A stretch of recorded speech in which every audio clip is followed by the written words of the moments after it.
Good morning and welcome to the Point.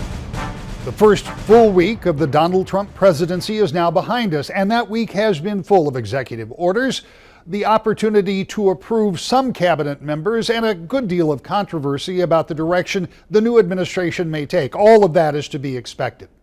I sat down very early in the week to talk to Erica King. She's a professor in the political science department at Grand Valley State University. She has watched the presidency closely over a number of years, and she and I had the following discussion. We haven't really had a chance to talk since the election, so let's start there. You and I have both watched for a number of years with considerable interest presidential cycles, and we will agree that this is one unlike any that we have ever seen. Absolutely. The outcome was unexpected by many, if not most people. What do you take away from that election cycle as somebody who teaches campaigns and understands the advertising and messaging and all of those kind of things? What was your takeaway? My take is that every now and then you get an election where the unexpected happens because the context of the campaign somehow comes together with a certain candidate in the campaign. And those two things simply combine. And the context, the environment is perfect for the candidate. And the candidate is able to tap into not the feelings, the desires, the angers, whatever emotion you want to say, of everybody, but of a significant number of people that somehow gets that person over the hump to get the win. And what's interesting with Trump is that he had a message from the beginning. And one of the things I think we're still seeing with Trump as we talk today, after he has officially assumed the presidency, is he's had a very consistent message. And he has driven that message home very, very clearly. But it's a message, because lots of people have clear messages that don't go anyplace. But his clear message seemed to have resounded strongly with enough people, given our electoral college system, to have gotten him the presidency. And he did what you often hear about in advertising: repetition, repetition, repetition. When you talk about that message that appealed to enough people to get into the Electoral College, we'll talk about the Electoral College in a bit. At the same time that message is driven home and continues to, it would appear even today, resonate with those people who supported him, it continues to have a repelling message for those people who don't support him, and it continues, it appears, to create a chasm between. We saw the big demonstrations over the weekend right after the inauguration. We saw the inauguration where there were supporters of Trump. The next day, far more people who were opposed all across the country, in fact, around the globe. So, as somebody, again, you're not giving political advice, but messaging advice, does he need to moderate that message or change that message now that he's in office, or can he afford to? This is what we are going to witness, because one of the things with Trump, both as a candidate and now as a president, is he has surprised people, including me, over and over again, with the kind of messaging he has chosen and the kind of tone he includes in his messaging. Now, what we have to see is whether a message that appeals to a significant number of people in a campaign still works when you're president.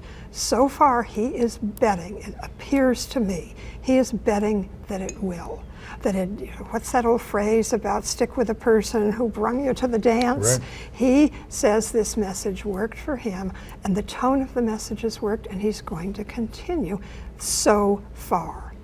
It's interesting. But then he's also very clever, I think, with his messaging. We have to remember he's a man who has lived his adult life, or much of his adult life, in the media. And that is that you make little adjustments to your message as well. So it's very interesting.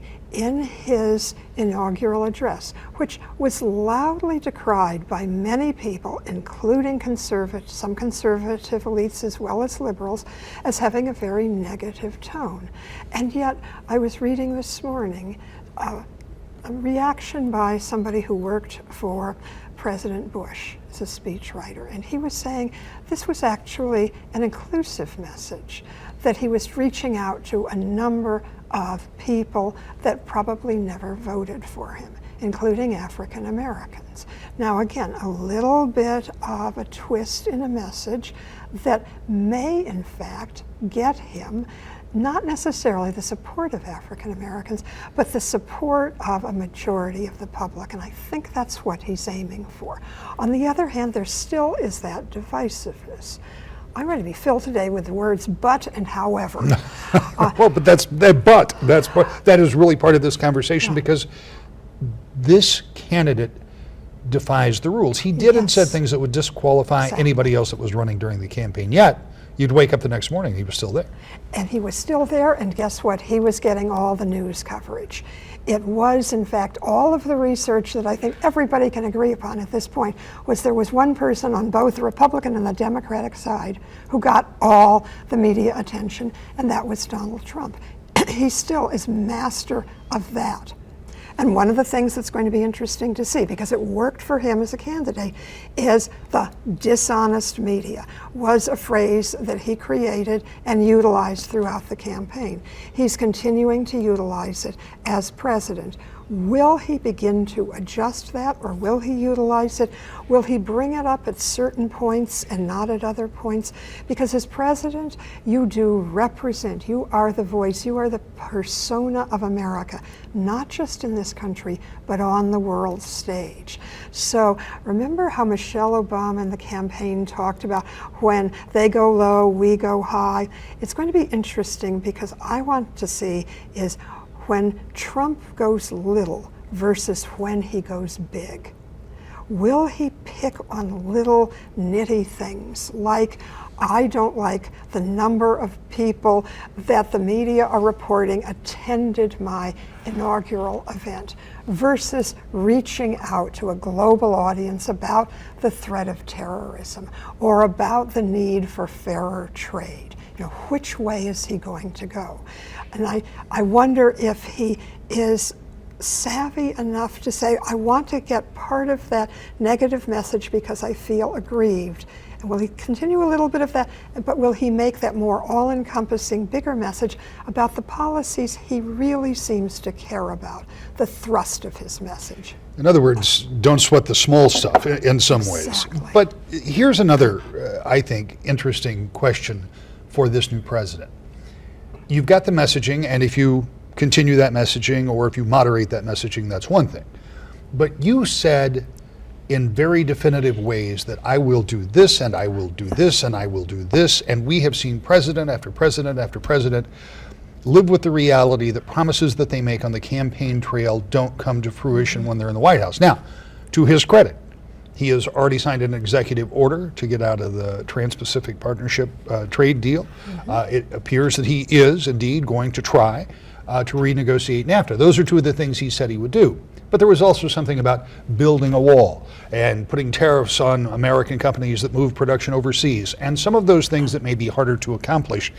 Does he start to lose some of his standing with those people who helped elect him if he doesn't come good on all of those promises? I think now again, this is just a forecast. I think if he can come through with some of those promises, and the ones that probably mean the most to the individuals who supported him, better jobs, better salaries, sort of more security in industries that have not been doing well, I think they're going to be satisfied even if he doesn't ever get that wall built, because they will see something else that he talked about as coming through for them.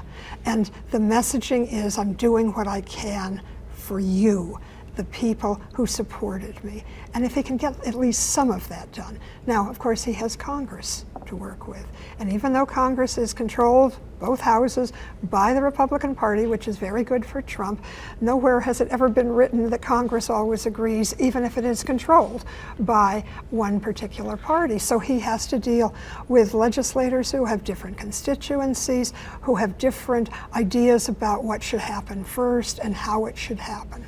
Well, and then on the other hand, if they don't go along with some of the things he wants to do, he has Congress to blame, and we've seen every president do that as well. Every. I'm going to go back to the media for a minute, because at once, if the media and the White House, and we saw this with the very first effort out of the gate for the new White House spokesman, Sean Spicer, really having a hard time with the media, and the media pushing back a lot.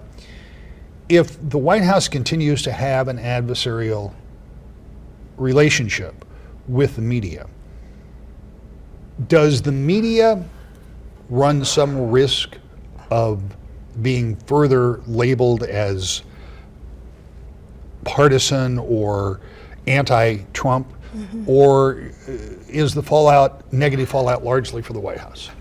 This is going to be interesting, because we do know that almost every president has, even if he has started out with media blessing, has run into troubles. And that every point, or for every president at some point in his career, he has blamed the media to some extent. Even John Kennedy's well-known comment about the press, I'm reading it more now and enjoying it less, a man who had a wonderful relationship with the majority of the media. Presidents never feel as though they're getting all of their due. Bill Clinton's famous "Where's my honeymoon?" complaint early in his term, when media organizations said this and this and this is not going right instantaneously. That didn't hurt those presidents. Richard Nixon also complaining about the Eastern liberal establishment media. Same sort of thing. He could turn that to his advantage. The problem with Trump, I see, and of course advice is cheap and it's not even being solicited by the president, but here's my advice: don't overdo it. You know, on occasion, perhaps you can talk about, here's where I'm being treated unfairly. But as somebody who's based, I hope, in a little bit of reality, don't take something for which there is obvious amounts of evidence and say it simply isn't true. Again, pick your battles and use the not fair coverage meme when, in fact, it may be warranted. But don't use it for every little thing that goes wrong. We don't have time on this show, but it would be interesting to go back and track particularly the parallel with Richard Nixon, because quite obviously there was plenty for reporters to dig up on him, as they ultimately did, from an organization that he was obviously in a pitched battle with for a very long time. And one of the interesting subjects of the conversation would be, did his negative relationship with that particular media outlet hasten some of that investigative work that was done and bring that forward more quickly? Absolutely. But let's continue with this for now. So here we are. The inauguration has happened. We are into this first full week, and as a full disclaimer, and I will talk about it a little later, we're doing this pretty early in the week, and any number of things can happen. But as you see this unfolding, and we have certainly seen some, what I think have to be described as less than stellar moments at the White House so far. Things haven't gone exactly as they would have prescribed. Does he get a honeymoon of any kind? Because so far it doesn't seem apparent. Will this new president get a pass on some things as they get ready to gear up, because we're still in that process of trying to confirm cabinet members, et cetera? Right. I think it's going to be partly contingent on what kinds of agenda items he brings up early and what success he has. Early legislative successes or executive order successes he has in getting some of his agenda out there on the table. And then you see media stories can turn from he's whining about not getting as big an inaugural audience as he would like to, oh wait, look, here's what's happening when he meets with Theresa May from the United Kingdom. And when those two get together and talk about a trade relationship between the US and the UK, that will become big news. If the idea of the Trans-Pacific Partnership, the trade deal in Asia, gets presented as this is something that's helping America, that there were problems with that trade agreement, and Trump then talks about how to do better trade deals, which is one of the things he's obviously passionate about, then I think he can begin to turn a narrative more in his favor. But I think it's going to be very based on practical results. Is he delivering what he promised? And then that will become the big story. If it's perceived that he's getting success. Otherwise, the story will be he's whining again. Part of it is actually the doing, getting things done. That's what I think. But the other part of it is the messaging. And the messaging, at least in the past few days, has seemed to be missing a step. Does somebody need to go into the White House and say, you're doing this all wrong, or do they just have to find their own way? It's very intriguing because Trump does have a group of advisors who, it appears, now here again, I'm not privy to this, I'm getting other people's information, maybe giving him different kinds of advice, which actually sometimes is good for a president, is to hear differing points of view. Are his closest advisors, and perhaps the ones that helped or did most of the writing of the inaugural address, getting his ear most clearly, to be fierce, to be confrontational, because that's your brand, that's your style, that's been the narrative that worked? Or will there be other advisors who I think want him to modify that stand as well? So Trump is going to be pulled in different directions. And I think it's going to be interesting to see where he decides is best for him. Because in the loneliness of the night, that's the person who has to make the decision. And which decision will he make and how will it play? I want to talk to you a little bit about campaigns because that's where we started this conversation. And one of the things that I find interesting, and it's early, but you see some people positioning themselves to run for office. And you see at least a few that I've already come in contact with who are, without saying so, quite clearly trying to emulate Donald Trump. They come from a position with a background of public service. They come to this with the idea of this is the way it's going to be, and this is what I'm going to say, and this is how I'm going to market myself. If, again, you aren't, but if you were advising candidates out there, it's going to be pretty hard for somebody to replicate what Donald Trump has done. Donald Trump is a unique candidate, certainly was a unique candidate, and had a brand that was already established, which is partially why this worked, right? And the other thing that Donald Trump had going for him was the end of a two-term presidency, and the general pattern in American history then is that the party out of power's candidate tends to win. So we also have to remember that moment, and that it was a moment where much of the public on both the left and the right, I bring up the name Bernie Sanders, were galvanized by candidates who explicitly positioned themselves as outsiders.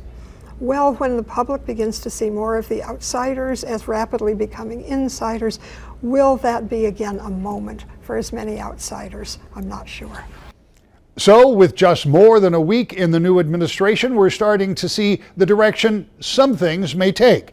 Of course, there's always Congress, and how will they react? That's what we'll be watching for the next 4 years.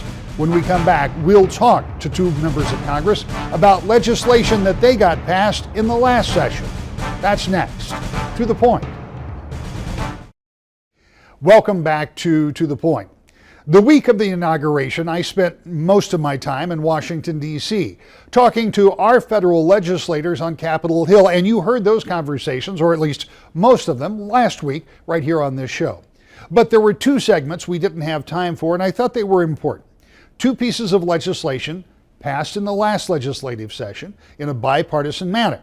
That doesn't always make news. But you may have heard about one of those pieces of legislation called 21st Century Cures. It was something that was championed by Fred Upton. He's a congressman from Southwest Michigan. And we talked to him about what that new law is meaning already.